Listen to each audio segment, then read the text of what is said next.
Oi, gente, ó, minha provocação pra vocês hoje é a seguinte. O que é espiritualidade pra você? Você sabe a diferença entre espiritualidade e religião? Pra você tudo uma coisa só? O que é pra você ter um caminho espiritual? E aí? O que você acredita? Você acredita em alguma coisa? Você não acredita em nada?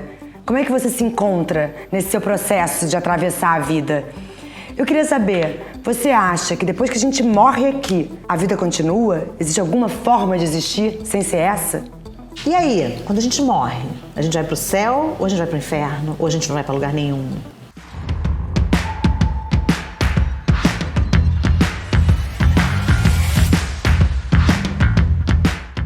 Então, estamos aqui e a gente quer aproveitar bastante a Rita, porque nesse episódio, porque a Rita, ela trabalha com a espiritualidade, né? Com a dela, e também ela atende muitas pessoas, muitas mulheres. E eu tenho uma curiosidade, Rita, nos seus atendimentos, quando a pessoa chega ali, porque ela tá querendo ouvir uma voz de mistério, né?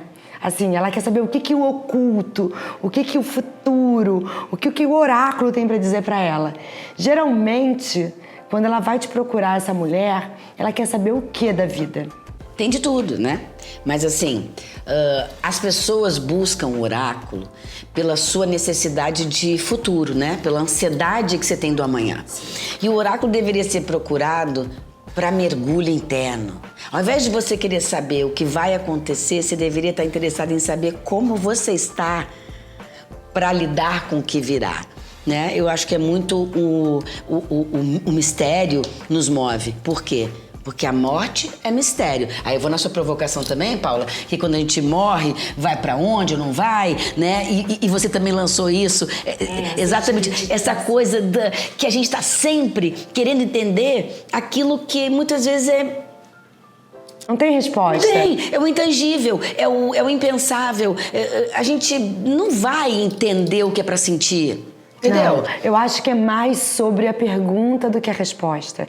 A gente tá nesse movimento de perguntar. Esse movimento, ele é uma pulsão de vida, né? Quem eu sou? O que existe no pós dessa vida aqui? Existe alguma coisa? Né? Isso é pulsão de vida, isso é um processo evolutivo. Eu acredito, assim, piamente, né? Cada um com as suas certezas, eu tenho certeza absoluta, dentro da minha certeza, que não acaba aqui. Eu acho que nós somos seres, almas, essências que está num processo evolutivo. Então, eu não sei se mas isso pode gerar um conformismo. Não, acho que pode gerar até angústia. Saber que não acaba nunca também é um... Eu acho que o mistério gera angústia. Se você tem definido que eu vou para um hospital espiritual, né, lá do kardecismo, se eu vou, como budismo, para um lugar, com até uma tela de quadro, um lugar que eu projeto, que é o meu paraíso, enfim, tem muitas... tem muitas linhas, muitas vertentes de acreditar. Porque certeza ninguém tem. E eu acho que isso faz parte da insegurança do ser humano, que tá, né, tendo o tempo todo que sobreviver. Então, se eu antevejo, eu tô preparado. Eu acho que passa muito pelo controle. Pelo controle. Porque a angústia só vem porque você quer controlar o incontrolável. Que você quer entender o inexplicável. Então, assim... porque a gente é medroso, né? A gente nasce com esse medo e ele nos acompanha uma vida inteira. E é inerente à nossa humanidade, porque assim, a gente não pode ir contra isso. Não. Né? A gente aprende muito cedo que a gente vai morrer.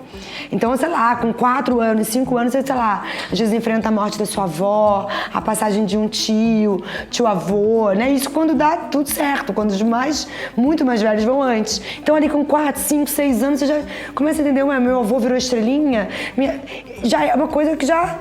E a vida inteira. Então a gente vem com essa consciência do fim. Sim. Né? É fogo, assim, a gente pensar nisso. Eu, como médica, né, a gente vê muito ligado à religião, né? Então, o católico vai para a igreja para rezar. O judeu vai para a sinagoga, né? O candomblé vai para o terreiro. Assim, as pessoas vão buscar os caminhos, o kardecista vai para o centro espírita. Então, a gente busca, sempre que a gente está em qualquer dificuldade, porque ninguém vai procurar nada quando está feliz. Não. Raramente. Raro. Ninguém vai se consultar com a Rita para fazer um oráculo com a Rita se tá tudo ótimo, tá anos voando. As pessoas vão na hora da dor, na hora do problema, na hora... E a igreja também é um pouco esse lugar, né? As pessoas não vão comemorar um casamento, um batizado, uma coisa. Mas vão muito por medo também, né? Por não conseguir sustentar essas perguntas. Exatamente. Eu acho que a religião vira meio uma... Eu acho que é uma capa protetora pra gente. Para nos proteger de dores. Porque quando a gente tem dores muito grandes na vida, a gente vai para nossa religião. Conforto, né? Que é nada mais, nada menos do que a espiritualidade. Porque eu acho que quando a razão ela estanca, quando com a sua razão você não consegue mais dar conta do que está acontecendo, é aí que você vai para o sentir, para a fé. E deveria ser o oposto, porque a razão é o ínfimo. Mas a gente entendeu o contrário, que a razão é que é, né? A razão é inteligente e o instinto e a intuição é loucura. Exatamente. É loucura. Então, porque para todas as faltas de resposta que a gente tem na vida, vai para Deus, vai para o espiritual. Assim, por que eu perdi esse bebê? Tava tudo certo, tava tudo bem, eu fiz tudo bem, eu comi tudo certo, eu bebi tudo certo e tá tudo certo. E por que eu perdi? Aí a nossa resposta qual é? Tá acima da gente, não é a gente que controla. Mas isso o ser humano não mas controla. Isso é um pensamento conformista. Eu preciso terceirizar a situação para eu dar conta. Resposta. Porque a gente não tem. De tudo que a gente não tem. E às vezes pode dizer o seguinte, a vida é o que é. Ela é exatamente isso. A gente cria 1000 possibilidades para dar conta da falta do controle. Por que eu tive esse câncer? Né? Eu já recebi essa pergunta muitas vezes. Doutora Paula, por que eu, com 30 anos, estou com câncer? Por quê? Mas se você trocar o porquê pra quê, você consegue achar uma resposta mais, pelo menos mínima, né? E as pessoas não fazem isso. Porque o porquê é um vitimismo, né? E é o que a gente faz. E o pra quê é o que eu tiro disso. Pra que isso chegou na minha vida? Pra eu aprender não sei o quê, pra eu entender não sei o quê. Agora o porquê, ele vai em lugares porquê. Pode ser até que a pessoa não consiga perguntar o porquê de cara num diagnóstico desse, que é muito extremista, né? Mas aí a coisa vai se apresentando, a pessoa vai nesse processo de autodescobrimento e tudo mais. Eu acho, assim, eu na minha vida, eu não conseguiria viver sem espiritualidade.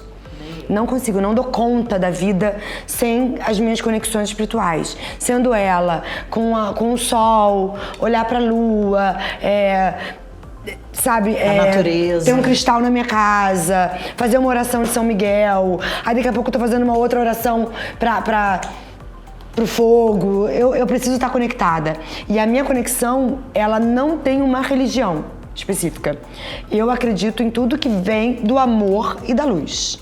Então, como fonte de transformação, de cura, eu não respeito todas as formas de manifestação religiosas, desde que não tire a liberdade do outro. Né? O que é muito contraditório. E que não tenha manipulação. Então é muito contraditório, porque toda religião, ela vem com um controle e com uma castração da liberdade do outro. Então, assim, por isso que essa pergunta, ela é muito interessante e muito importante. A espiritualidade é uma coisa, a religião é outra coisa. A espiritualidade é uma coisa que vem de dentro para fora, uma necessidade intrínseca da nossa humanidade. A religião é uma instituição, é um ato político,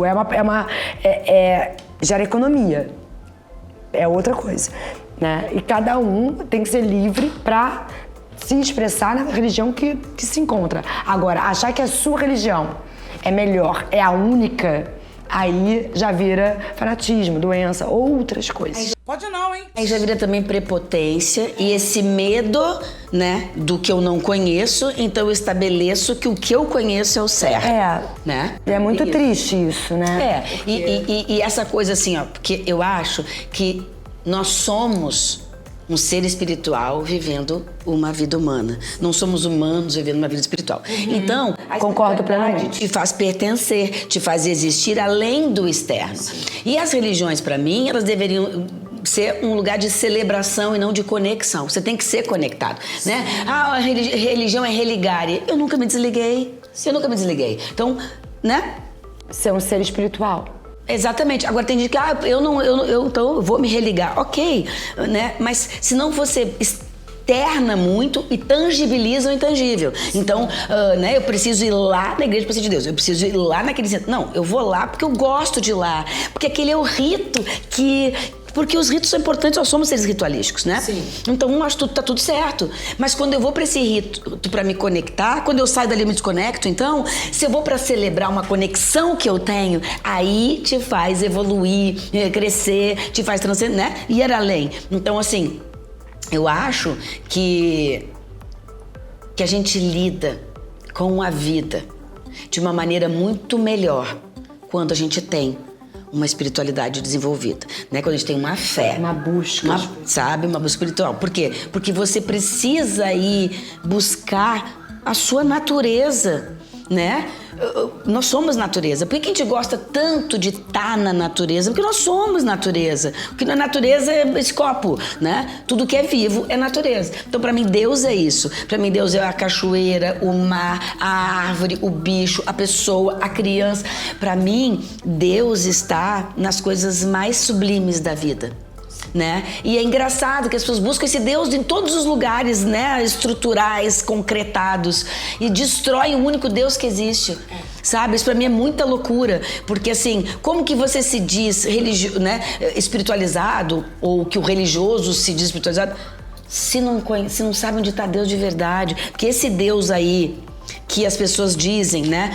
Deus criou o homem à sua imagem e semelhança. Eu, particularmente, isso é muito meu, né? Não é uma verdade nenhuma, é a minha. Eu acho que foi o homem que criou o Deus à sua imagem e semelhança, porque eu nunca vi um Deus tão humano, que pune, que segrega, um Deus que tá lá. Gente, Deus é uma coisa tão maior, tão maior, que é prepotência da gente querer pensar Deus. A gente tem que sentir Deus, sabe? E como é que essa energia tão incrível, que criou tudo que tá aqui, vai estar escutando atrás da sua porta as suas questões, né? Porque você fala assim, Deus vai me ouvir.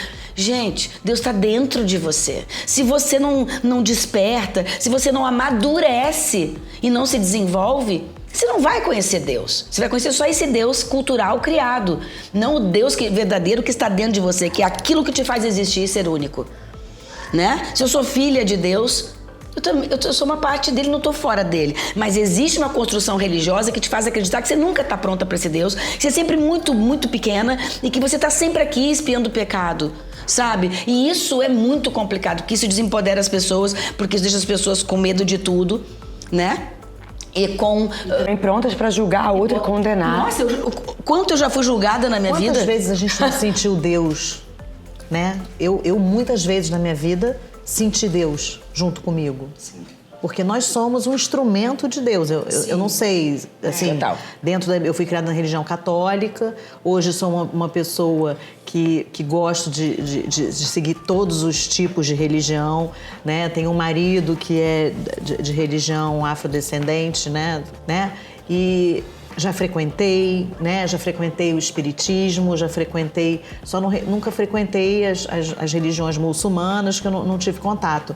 Mas em todos esses lugares, eu acho que é a mesma energia. É pro bem, fazer o bem, cuidar do outro, ter olhar pro outro. E eu, como médica, cuidando, né? Em momentos muito sublimes ali, né? No nascimento, também, né? Vulnerável. Às vezes eu tô numa dificuldade ali para alguma coisa, eu paro assim, eu sinto Deus, sabe? Que tá ali me guiando.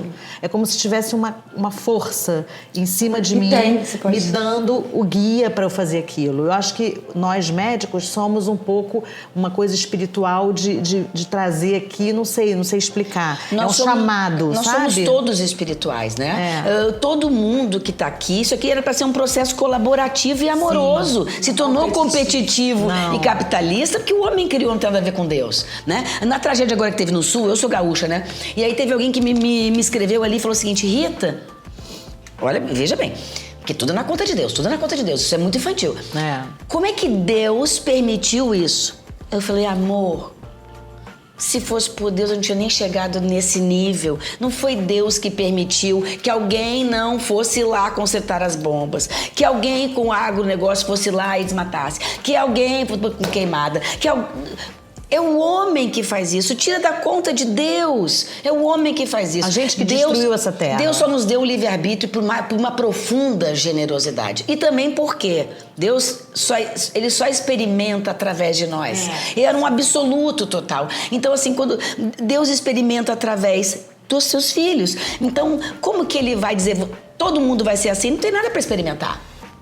Porque Deus não é imoral e nem é amoral. Quando eu digo amoral, é o seguinte, essa moralidade foi criada pelo homem. Porque também, talvez, se a gente não tivesse essa moralidade, nós éramos seres muito primitivos e muito brutais. Eu acho que a religião entra aí, e a moral também, porque a religião traz moral, para que a gente pudesse dar uma contenção à brutalidade. Porque antigamente as pessoas matavam por qualquer coisa, brigavam por qualquer coisa.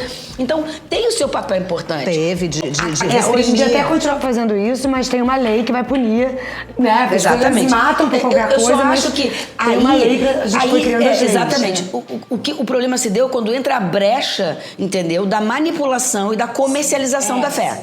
Porque existem pessoas incríveis em todas as religiões, né? Mas existem pessoas ali que manipulam. Porque a religião em si, essa estrutura em si, ela foi para ajudar a humanidade, inclusive nesse sentido, tá? O problema são as pessoas, é o caráter das pessoas. Não é a linha que a pessoa escolhe. Eu piro muito nisso, assim.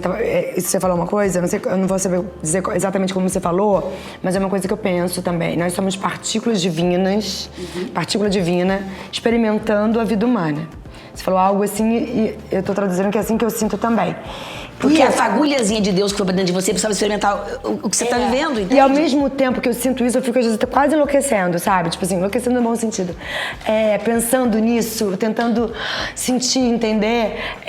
Se eu sou uma partícula divina experimentando a Terra, a planeta Terra, a vida humana, ao mesmo tempo eu também sou uma essência em evolução individual. Entende? Então, assim, eu sou parte de Deus, mas eu sou... eu vou usar a palavra eu, porque é a única que eu consigo expressar, porque a linguagem não alcança. Presença eu sou. Você tem a presença eu sou. Todo mundo tem um eu sou. E, ao mesmo tempo, eu estou num processo evolutivo individual. Mas é individual. Por exemplo, você tem um filho, você tem 3 filhos. Todos vieram de você. Cada um tem o seu eu. Não é porque você é uma fagulha divina que você não tem seu eu. É o contrário. O que Deus quer, na verdade, o que essa inteligência, essa força... Você chega na iluminação, eu acredito. Não, porque essa iluminação... porque são coisas muito assim... A positividade tóxica também sentido... tá aí. Você vai despertar, se iluminar é difícil. Eu acho que um ser iluminado é uma coisa tão Jesus na vida, é tão raro. Não, eu não falo nesse planeta, mas assim, nesse continuar de evoluir. Bom, Tati, assim, ó... Isso que você falou é muito importante, porque a gente às vezes, né, algumas palavras elas têm uma força ali, né? Então assim, eu acho que a gente pode levar muitas vidas para se iluminar, mas despertar pode ser já. Porque o despertar tem a ver com o amadurecimento emocional, né? Quando a gente é pequena, a gente tem pai e mãe que vai resolver as nossas BOs ali, né? Então tem um ser superior, seres superiores que resolvem você, que te orientam. Quando a gente cresce, vai pra conta de Deus. E ao ir pra conta de Deus, você fala assim, né? Você foge de uma responsabilidade que é sua. Não é Deus que tá te mandando fazer isso, e não é Deus que vai te pedir de fazer isso, e não é Deus que tem que te responder. Freud falava uma coisa é o Deus que tá parecido dentro. com isso. A religião, ela nos deixa infantilizados. Claro! Porque o adulto paga a conta. O adulto, ele se responsabiliza pelo que lhe acontece. A criança, né, o imaturo, ele vai terceirizar isso, entende? Então, você nunca traz pra você. Por isso, eu acho perigoso esse Deus tão idealizado, tão externo, sabe? Tudo é muito externo, tem que ir lá naquele lugar pra encontrar com Deus. O Deus tá lá no céu. Esse Deus, ele é humanizado. Você humaniza ele conforme o que você quer pro outro. E eu acho que isso é o contrário. Eu acho que ao invés de humanizar Deus, a gente tinha que se espiritualizar, se divinizar. Se divinizar. E eu queria uma dica da Rita, porque Fala, eu sou uma amorzinho. pessoa mais prática. Como é que a gente faz no dia a dia, nessa vida louca que a gente vive, pra gente trabalhar essa espiritualidade? E assim, porque a gente fala aqui eu vejo as pessoas espiritualizadas, são maravilhosas, iluminadas, que ficam meditando, que ficam trabalhando essa parte. O que a gente pode fazer para todo dia trazer um pouquinho dessa fé, de trabalhar o nosso eu, de tentar fazer o bem, de tentar... O que a gente pode fazer? Verdade, de não verdade. De uma forma positiva. Não de uma tóxica, forma positiva, tóxica. Mas o que a gente pode fazer? Uma coisa boba, falar alguma coisa, fazer uma reza, Eu acho que você podia dar uma dica pra gente. Porque a gente é muito ligada a... Né? A roteiro, assim, nós precisamos de práticas. Exatamente. Porque nós somos seres que... Sim, né? E do ritual, a gente precisa Exatamente. do ritual. Um ritual Então, assim, simples, que a gente possa se conectar. divino. Mas você pode perceber que as pessoas que estão mais despertas, espiritualizadas, são as pessoas que se trabalham muito. Sim. Então tudo que tá a trabalho ninguém quer. Mas eu quero saber Né? o que você pode dar a gente de faz dica isso, pra a gente tem que fazer trabalhar. esforço pra tudo na vida, porque senão também fica muito infantil, né? Sim. Não, você não vai lá e tem que malhar pro seu músculo ficar duro. Você não tem que estudar pra você conhecer. Por que a espiritualidade tem que ser uma coisa prática, rápida, tem que ser simples? Vai dar trabalho, e as pessoas não querem trabalho. E aí que elas buscam e botam na conta de Deus. Eu não quero trabalho, eu quero que Deus resolva. Eu quero que o centro resolva. Sim, eu quero que você o dê padre... dicas que a gente trabalhe também, mas Sim, senhora. que a gente possa Não, trabalhar. Claro, com certeza, eu darei. Mas eu só tenho que ser obrigada a dizer sobre isso, porque senão sempre vai precisar de uma Rita, de um quê, do outro. Você vai botar sempre e você não tem noção do quanto E aí também você fica muito E vulnerável. eu não acredito em guru. Sim, sim. Eu trabalho há 35 anos Então. com isso, eu só acho que eu sou uma guia. Só. O oráculo, ele não é um guru, ele é um conselho de fora de você. Porque o teu pensar, ele está totalmente ligado ali no seu pensamento, né? Na sua noção de vida do que você teve até então. É diferente, que está implicado no seu emocional. Quando você busca um oráculo, não está implicado no seu emocional, é neutro. Então, deveria ser E isso, o que você né? disse também, uma vez você disse pra gente, nos bastidores, que você repetiu, eu não sou guru de ninguém, né? Você é uma pessoa que faz um processo de autoconhecimento, que tem a sua conexão, e você se disponibiliza a ajudar a ouvir o outro, né? E entregar a sua energia com todo o seu amor pra ser esse canal. E você falou assim, eu não sou guru de ninguém, porque senão o outro fica muito dependente.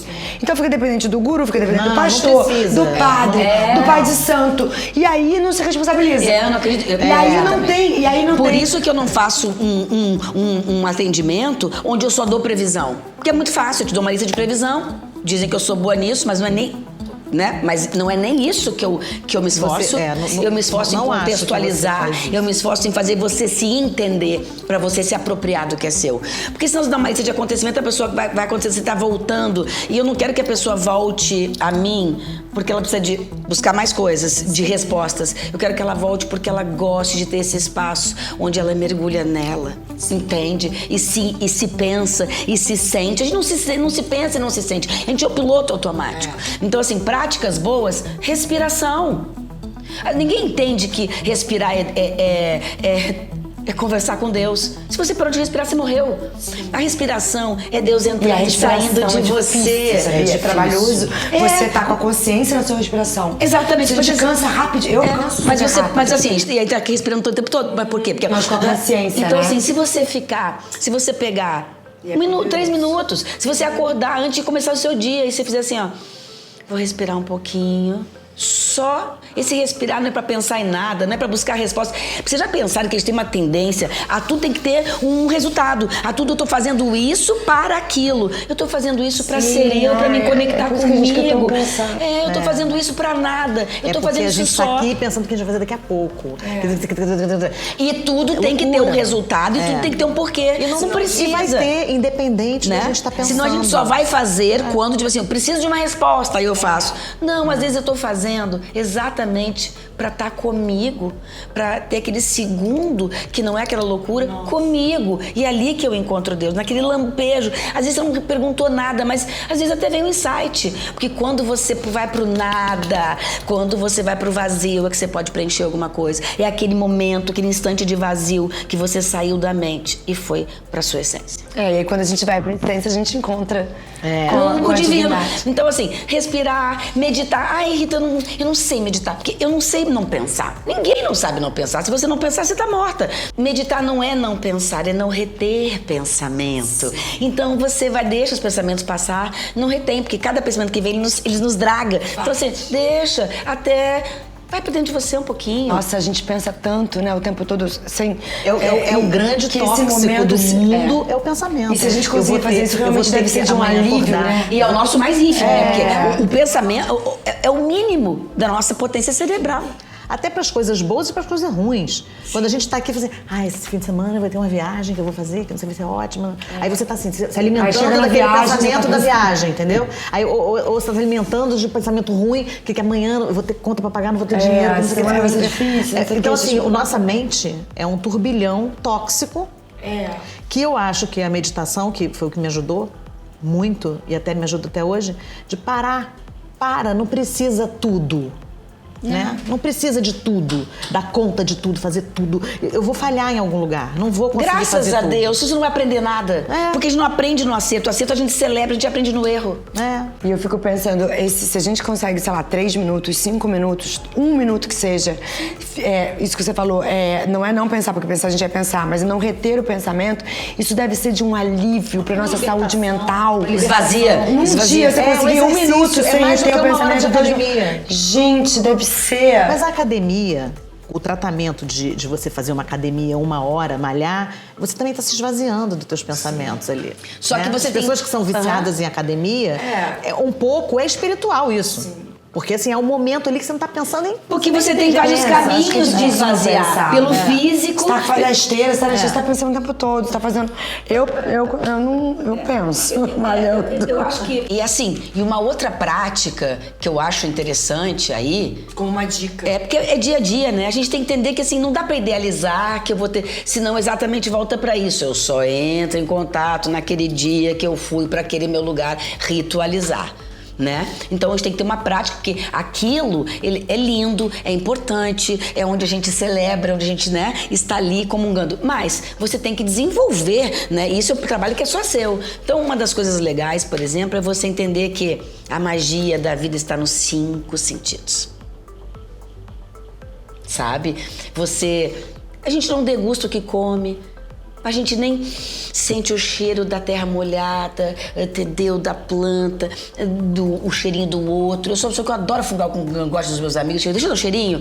A gente não troca real com as coisas que são lindas da vida, se nutre sabe? com o que a gente tem, né? Exatamente. Não sorve a vida, sabe? Olhar a natureza, olhar as árvores, as borboletas, os passarinhos. Sabe, ver a beleza da comida que você está comendo. E eu não tô dizendo pra gente...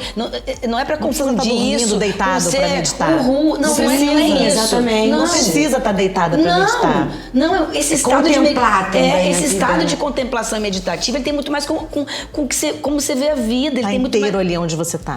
E aí e isso que você falou é muito importante, porque no fundo, o grande segredo é que só existe Deus no presente.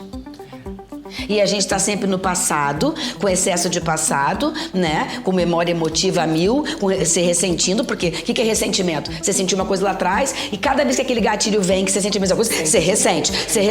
Então, quando a gente está muito voltada para o passado, né? A gente está lá então, tá num tempo que não existe e tá sempre lembrando do que eu não consegui, do que não deu, não. E quando você está no futuro, que também inclusive gera ansiedade, esse excesso de futuro e amanhã, e como é que vai ser? Hoje eu vou preparar meu dia de amanhã. Deus mora no tempo. Naquela fração de segundo que você escolhe amar, se amar ou não. Sabe? Ai, que lindo isso. Eu fiz um vídeo sobre isso, vou mandar pra vocês. Ai, que muito lindo, fiquei sabe? emocionada. Deus mora no tempo. E é nessa fração de segundos que você se ama o outro, ama a vida, se ama a Deus. E é o presente da vida, né? De estar viva. Aquela frase tão clichê, que é o presente. Mas é tão Isso bom me a gente emociona falar também, sobre porque isso. emociona. Porque é isso que a gente precisa na vida. É amar a nossa vida no hoje. Amanhã eu não sei. Ontem acabou. Vamos... Ontem eu não recupero mais, Ficar amanhã eu rebobinando não sei fita? se vai chegar. Vai ficar rebobinando fita? O grande presente que Deus nos deu é o agora, é o presente. É o presente precioso, aquele livrinho, presente precioso. E aí eu queria voltar para uma coisa importante, que a gente fala para vocês, mulheres, que nós estamos aqui nesse lugar, né? Não que isso não seja bom para todo mundo, mas a gente está muito a gente se uniu muito para trocar com a gente, né? Entre as mulheres. Então, tem uma coisa importante, né? Eu acho que toda mulher no fundo sabe disso, mas eu vou falar. O feminino é a magia do mundo. Porque é o que traz a vida, é o que nutre a vida, né? Lá o Pai Sol, né? O Sol vai trazer uma energia, sem essa energia não tem vida, mas sem essa terra fértil para tudo brotar também não tem. Então nós mulheres, nós somos esse corpo que vai pela vida levando afeto, cura, generosidade, nutrição, sabe? Nós somos muito intensas e muito afetivas e muito criativas e muito intuitivas. A gente não pode perder isso. Se distanciar disso, né? Não pode, porque o mundo tá tão masculino, Tem que ter equilíbrio. Eu não acho que tem que as mulheres agora tomarem conta. Não é isso. Eu só acho que elas têm que tomar o seu lugar. Sim, se apropriar, né? Se apropriar de um lugar que é delas Não e de querer ser tamanho homem, não importância. precisa querer ser homem. Ninguém quer ser Ninguém homem. quer ser homem. Né? Tem Então, uma competição, né? As pessoas falam, vou botar agora ela tem um pau, a Paula é tão poderosa, vou botar o pau na Gente, mesa. Porque as nomenclaturas são masculinas. Botar vagina, Você né? fala É, assim, que foi como caralho. eles Você não ensinaram fala, pra gente, a gente né? não fala isso, caralho. A gente não fala vagina. Buceta, ninguém fala Tanta buceta. coisa, né? Foi tirado. Porque o mundo... Mas está recuperando esse lugar. Está, e é esse meu convite, sabe? Mulher, acenda dentro de você algo que nasceu com você. Porque quando a Paula falou naquele outro nosso episódio, né, do quanto o homem tem mais testosterona do que a mulher, enfim. E eu falei do eletromagnetismo, né? O magnetismo vem. O nosso magnetismo está aí. Só pense Essa nisso. é a nossa potência. Essa é a nossa potência. Não é a vagina, não é o sexo, não é o peito, não é a cara, é a nossa potência. Essa é a maior beleza que uma mulher pode ter. Ela saber o quão sagrada ela é. Então a gente vai encerrar o episódio de hoje cheio de emoção, cheio de feminino, cheio de coração, cheio de mistério, de amor. E deixar vocês hoje aqui e sempre pedindo para que vocês participem com a gente. Isso é muito importante. Que vocês estejam aqui de mãos dadas com a gente, como a gente está com vocês, de mãos dadas, não troquem, falem de vocês. A gente vai, se inscreve, a gente manda pra amiga, sabe? Manda um aviãozinho. A gente vai estar em todas as redes sociais, todas as plataformas. E venham com a gente, venham contar suas histórias pra gente também ter mais gente aqui nessa mesa. É muito importante pra gente nossas isso, convidadas. Beijos.